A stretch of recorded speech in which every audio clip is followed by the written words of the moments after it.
WhatsApp guys, mister Munna भाई की video Bihar election results. बिहारियों ने चोरों की औकात याद दिला दी। अरे भैया, एक तरीके से मीम से भरपूर वीडियो भी करेंगे, साथ में एंजॉय। 1 2 3 गो। बिहार अगर खेसरिया सरकार नहीं बदला तो मेरा नाम बदल देना। हार गए। नोनी रोटी खाएंगे, मोदी को जिताएंगे। ठीक है। अरे नहीं भाई, हम चुनाव न लड़ने के लिए नहीं आए थे। हम जो प्यार है वो प्यार जताने आए थे, प्यार लेने आए थे। कुछ काम था, ऐसे भैया से मिलने आए थे, चाचा को थोड़ा हाल चाल लेने आए थे। अब बीजेपी की सरकार 40-50 साल चलेगी। का अगला मुख्यमंत्री तेजस्वी यादव होने जा रहा है। अच्छा, फूट गई ललटेन, बह गई तेल। बिहार में राज करिए 9वीं फेल। पप्पू फिर से अरे फेल भैया, हो गया। लोग भी भटूरा खतरनाक। फूलने से पहले ही फट गया और केसारी बहन का बहन ही रह गया, क्योंकि बिहार में एनडीए का प्रचंड बहुमत आया है। बहुत बहुमत आई है। तुम कौन सा झंडा गाड़ दी हो जो आसमान में लहरा रहा है? अरे तो गाड़े हैं और लहराए भी हैं। कहाँ? हमको तो कहीं दिखाई नहीं दे रहा। नहीं, ये वीडियो 1-2 दिन बाद स्टार्ट होगा। एक दूसरे को गाली देने वाला काम 2 दिन बाद होगा कि हम तेरे वजह से हार गए, वो बोलेगा हम तेरे वजह से हार गए। लेकिन अभी तो हम उनसे मिलवाने वाले हैं जो चुनाव के दौरान औकात ही अपनी भूल गए थे और कुछ भी अपने मुंह से उल्टा सीधा फेंक रहे थे। तो आइए मिलते हैं एक एक से। वैसे सबसे पहले मिलते हैं इस प्रशांतुद्दीन अंसारी से। आप ऐसा कैसे कह सकते हैं कि मैं सियासत छोड़ दूंगा 25 से? मैं बोल तो दिया, फिर रिपीट कर देता हूँ। फिर आऊंगी मैं आपसे आ जाना, फिर आप दूसरी बार आए, एक बार और आ जाइएगा। कि सियासत फिर आप छोड़ देंगे बिल्कुल। ऐसा क्यों लगता है आपको कि 25 से कम? रिजल्ट के बाद अगर 25 सीट से ज्यादा जदयू को आ जाए तो आप आइएगा। अगर जनसुराज जीता होगा तो भी कहिएगा, मैं छोड़ दूंगा। वजह क्या है? अरे ये तो आप लोगों ने कहा कह रहे ऐसे कैसे हो। मैं कह रहा हूँ इतने दावे के साथ कह रहा हूँ कि नहीं आएगा 25 सीट। लिख लो मेरी बात, वजह की कोई नहीं है बात। ये तो ऐसे शर्त लगाने वाली बात हो गई। हालुद्दीन, तुक्का लगाना, कुछ भी फेंक देना और चुनाव लड़कर जीत जाना, ये दोनों चीज अलग अलग है। तुमको और तुम्हारी पार्टी को बिहार में कांग्रेस मिला है। कांग्रेस मतलब अरे वो जीरो। वैसे बिहार की जनता ने तुम्हारे बारे में पहले ही अनुमान लगा लिया था। अब तू सुना नहीं, तुम्हारी गलती है। सुन लो। नहीं आएगा जनसुराज, एक भी सीट नहीं जीतेगा। एक भी नहीं आएगा कहीं से, चाहे वो जितना कोशिश कर ले। जहाँ तक कहते हैं कि या तो हार या तो पार। पूरे बिहार में कहीं नहीं मिलेगा सीट उनको। पूरे बिहार में एक भी सीट। क्या बोले? पैसे पर लोगों के भीड़ जुटाते हैं।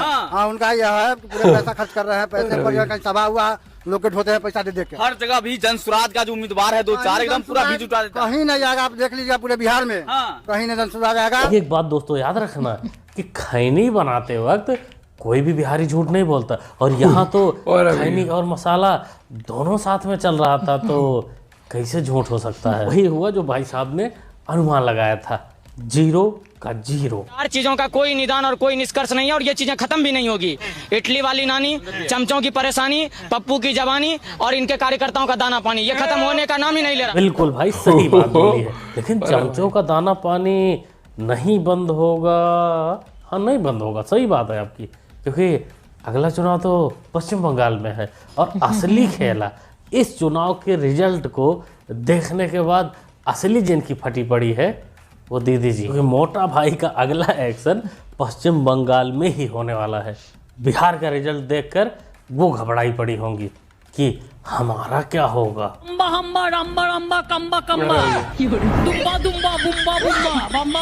मोदी बड़ा तो कहीं कोई के बेटी बहन जाती है। लालू में आलू छिला जात रहा, कहीं कोई के बेटी बहन उठ जात रहा। अभी हो इते मोदी बड़ा तो ई बाकी जहाँ क्रिमिनल भेटा तो मार देता।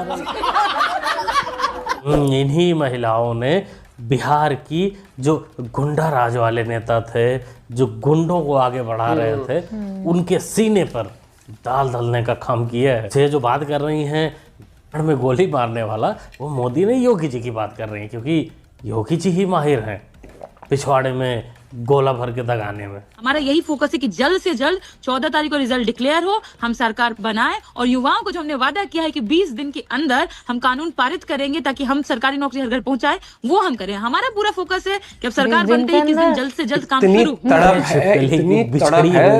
सरकार में आने की बकैती पहनने वाली ये सब काम लगता है सब इनके घर का ही है कि ऐसे कर देंगे, वो कर देंगे। बीजेपी के जो सीएम बनेगा उधर से वो कर लेगा।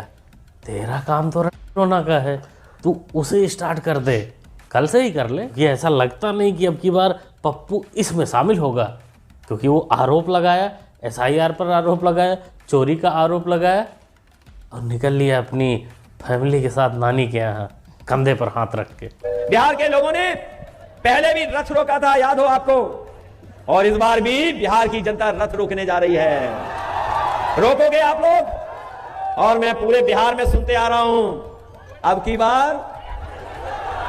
बार एक नारा और उसमें जोड़ दो, तेजस्वी सरकार के साथ साथ बिहार से बीजेपी बाहर। हो गया बीजेपी बिहार से बाहर पक्का हो गया है। यूपी में भी हो जाएगा बहुत जल्द। जहां तक रथ रोकने की बात है, तो जो रथ रोके थे, राम मंदिर जा रहा था कार सेवा के लिए, वो रथ बिहार में रोके थे, उनको जनता ने इस हाल पर पहुंचा दिया है। अब सोचो कि जो लोग कार सेवकों पर गोली चलवाने का अपराध किए हों, उनके साथ क्या होगा? तो इससे भी बुरा हाल जनता कर देगी। जीतते हैं तो छपरा की जनता के लिए क्या करें? जीतते हैं, ये सवाल ही नहीं है कि जीतते हैं, जीत गए हैं। अरे मियाँ, ये कोई नचनिया कंपटीशन थोड़ी ना था कि तुम पहले ही अनुमान लगा लोगे कि हम जीत जाएंगे।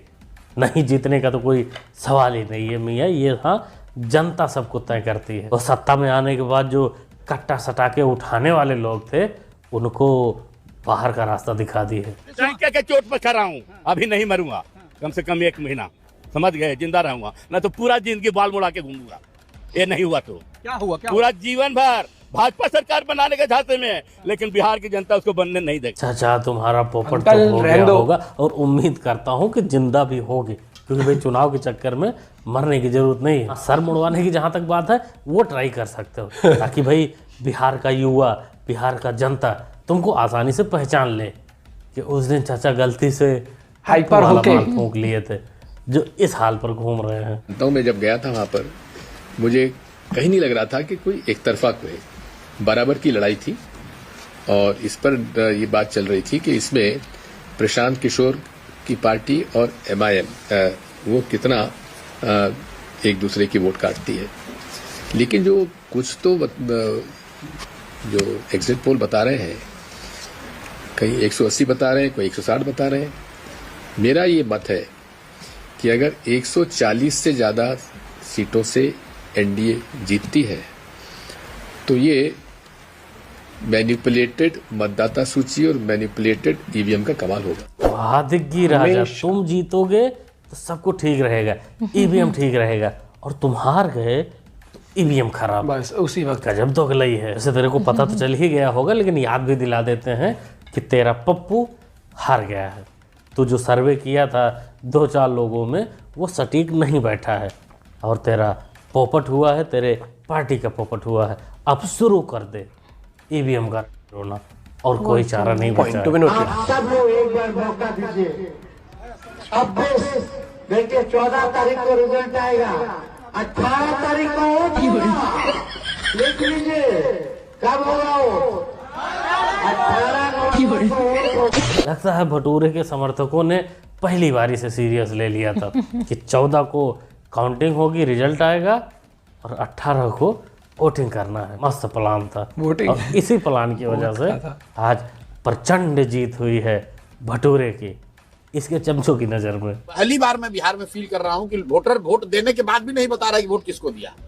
इसलिए मैं सबसे यही कहूंगा कि भाई 14 तारीख तक इंतजार कर लो, एग्जिट पोल देखकर मत उछलिए, क्योंकि एग्जिट पोल भी जो डेटा है वो तो जो वोटर निकल के बोलता है उसी के आधार पर है। उनको कहा लगा था मौलाना प्रसाद कि जनता सीधा तुम्हारे मुंह पर ही थूक दे।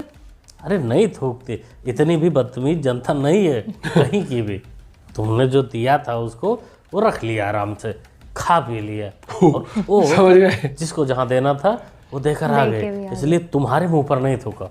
हाँ, लेकिन तुम्हारे पत्रकारों के मुंह पर, या तुम जिसको काम पर लगाए थे उसके मुंह पर जरूर थूका, उसको बताया भी, लेकिन तूने ही नहीं सीरियस लिया, तूने ही उसे इग्नोर कर दिया अपने हवाबाजी के चक्कर में, अपने ओवर कॉन्फिडेंस के चक्कर में कि नहीं हम जीतेंगे, हम ही जीतेंगे। मान ही बैठे थे। 3-4 महीने पहले जो नीतीश कुमार सबसे कमजोर कड़ी इस चुनाव के समझ में आ रहे थे, वो नीतीश कुमार इस चुनाव की सबसे मजबूत कड़ी के तौर पर उभरते हुए दिखाई दे रहे हैं। दूसरी बात यह है कि जो ये वोटर अधिकार यात्रा और SIR ये सब कोई मुद्दा रहा नहीं, आपने भी देखा। मेरे देखने में सर, या तो सरकार को बदलने का माहौल रहता है, या तो किसी को लाने का माहौल रहता है। न बिहार में किसी को लाने का माहौल दिखा, न सरकार को बदलने का माहौल दिखा। इन्हें एकदम अब नीतीश कुमार बदल जाना चाहिए, ऐसा भी माहौल नहीं था। तेजस्वी यादव या महागठबंधन की सरकार एकदम आनी ही चाहिए, ऐसा भी माहौल देखने को नहीं मिला।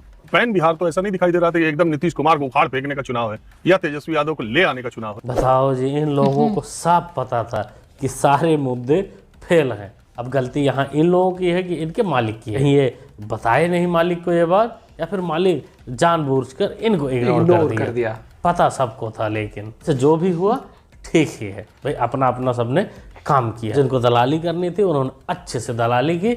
अब नहीं हो पाया तो भाई गलती उनकी थोड़ी है। अब ईवीएम बचा है, एसआईआर का मुद्दा तो शायद इसमें काम नहीं करेगा। ईवीएम ही बचा है, उस पे शुरू हो जाओ रोने धोने वाला स्क्रिप्ट लेकर, और तुम लोगों के पास कुछ नहीं बचा है। कुल मिलाकर यही है कि बिहार में एनडीए सरकार ही बनेगी। बाकी अगला वीडियो जो आएगा उसमें काफी रोने धोने वाला वीडियो होगा, देखने में मजा आएगा। आप लोग बने रहिएगा। बाकी जो वीडियो यहाँ शेयर करने लायक नहीं होगी या नहीं कर भाई, एक अगले 2 टॉपिक होंगे, वोट चोरी, ईवीएम हैक। गजब, मतलब वो होता है ना मैच का मुजरिम, या मैच हम कहाँ हारे, वोट काट दी या फेक वोट, ये सब ईवीएम। ये पक्की बात यही आता है हमेशा। ये नहीं समझ रहे कि एक आम जनता ये देख रही कि लीडरशिप क्वालिटीज तो देखे हम किसी में, मुद्दे तो ऐसे हों। अब हम आपको आती हर घर में एक सरकारी नौकरी दे देंगे, यार ये कोई लॉजिक है? मतलब लॉजिक तो एक बार को मान लूं मैं कि लॉजिक नहीं, मैं बात मान लूं, लेकिन how is this possible? How is this possible? फिर कोई आईएएस आईपीएस डॉक्टर की पढ़ाई क्यों करना चाहेगा जब सबको पता है कि एक नौकरी तो घर की मिलनी है, घर का काम चली जाएगा, राशन भी मिल ही जाएगा। क्या आप किस राह पर ले जा रहे हो तुम? मतलब जरूरत वाले मुद्दों पर बात नहीं करेंगे। आप ये नहीं कहते हो कि हम इस फील्ड में नौकरियां बढ़ा देंगे, इसमें ना, हम तो हर घर में पहुंचा देंगे। घर में पहुंचा दोगे तो अगला फिर सोचेगा ना कि हम 4 हैं, 4 में से सबसे ज्यादा क्वालिफाई, मतलब सब कर लेंगे फर्स्ट क्लास, तू सेकंड क्लास कर लियो, तो वो कहेंगे जी तू ज्यादा पढ़ लिखा, तेरे को नौकरी दे। अरे भैया यार, हर घर में पहुंचा दोगे? सीरियसली कोई पढ़ाई नहीं होगी इस घर में, कैसे दे दोगे उसको सरकारी नौकरी? लॉजिकलेस बातें करनी। आप ये कहते हो कि हर घर में हम 5 किलो की जगह 7 किलो राशन दें, वो समझ आता है, चलो उसके लिए कोई क्राइटेरिया नहीं, उसमें ये देखा जाएगा भैया हाँ आदमी सक्षम नहीं है उतना उस टाइम पर। लेकिन जब आप ये कहते हो सरकारी नौकरी, अरे भैया हर घर में कैसे दे सकते? जब आगे वाला अगर किसी घर में है ही नहीं, नियत ही नहीं है उसकी काम करने की, वो पढ़े लिखे है ही नहीं, या फिर वो कैपेबल नहीं है, स्किल्स नहीं है उनकी, कैसे बात कर सकते हो? फिर कोई कह देगा कि भैया ये इनके कॉम्प्लीमेंट एक दूसरे को पार्टी करती नहीं है, इनकी बातचीत ऐसी होती है कि तेरा जो मन करे तू बोल, मेरा जो मन करे मैं बोलूंगा। फिर ऐसी हरकतें आ जाएंगी, तालाब में कूद रहा है कोई, भाई ये कोई जोकर का सर्कस चल रहा है यहाँ पर, पानी में कूद के भाषण चल रहे हैं, पता ना क्या हवाबाजी चल रही होती है। आप अपना पॉइंट भी शेयर कर सकते हो। Bye bye, take care.